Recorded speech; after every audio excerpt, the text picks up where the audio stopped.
chez moi, de mon village. C'est à peu près à 7 km. J'ai enseigné là-bas, tout jeune, en 82-83. Il y avait 2 prêtres. Un collègue à moi du séminaire, Koko Kaegezo, l'abbé Ndogoli. C'est Roubert savent, Nyarugabo le sait. Il le sait très bien. Qu'ils ont fait transporter, donc tu pèses 80 kilos, on te fait transporter un bagage de 200 kilos. Ces prêtres sont morts. Je cite Nyarugabo, je cite Roubert, il le sait bien.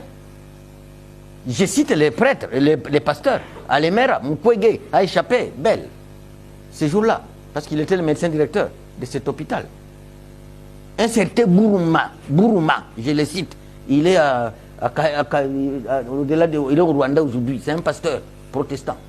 Il a fait tuer ses collègues pasteurs, et on les a enterrés dans les toilettes. Ses corps sont toujours dans les toilettes, c'est connu.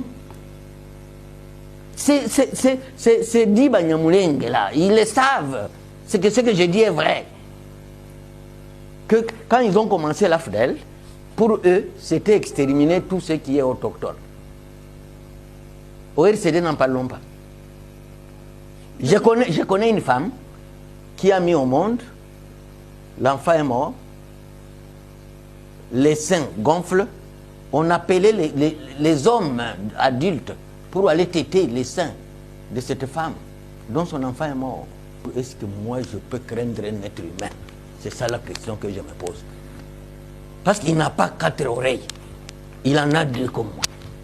Il n'a pas 3 bouches, il en a 1 comme moi. Il n'a pas 3 nez, il a un nez comme moi. Moi je vais le craindre pourquoi? À cause de sa couleur. Et puis vous savez aussi, à un moment nous on croyait que les blancs étaient très très intelligents.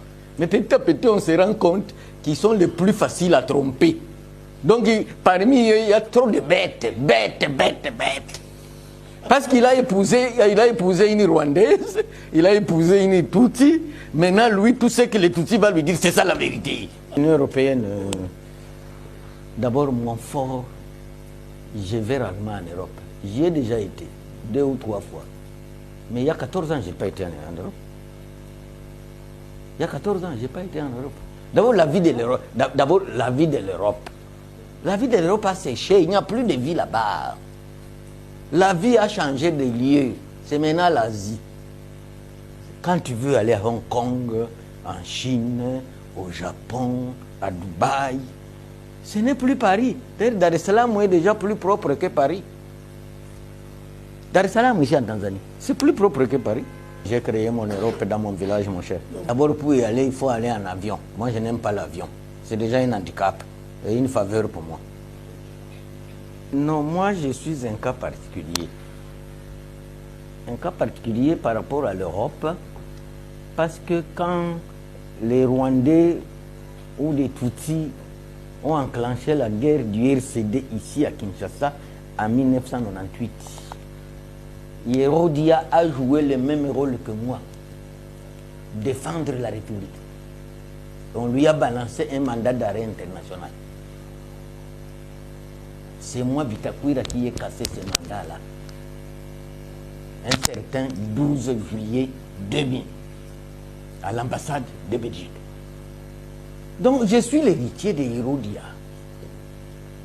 Je suis l'héritier de Yerodia. Maintenant, si nous avons cassé les mandats, une petite sanction, on te dit de ne pas aller en Europe. Ça va durer combien de temps? Et puis le mandat là, c'était pour l'éternité. Mais ici, la sanction, on dit que c'est pour 1 année.